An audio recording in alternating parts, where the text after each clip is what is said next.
What's up guys, today I'm going to show you how to use ChatGPT on your phone, and this is for iOS and Android. Let's go. So on your phone you want to open the App Store. In the App Store you want to search for ChatGPT.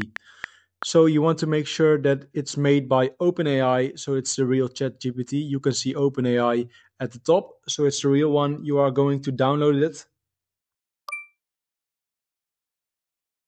So once it's downloaded, you can log in with your ChatGPT account. If you don't have an account yet, you can make an account.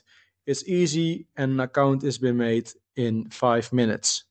So when you're logged into your ChatGPT account on mobile, you can also see your conversations that you had with ChatGPT on your browser, on your laptop, on your PC. So that's really nice. You can continue these conversations. I hope you guys enjoyed this video. Subscribe for more guides and thanks for watching. Bye bye.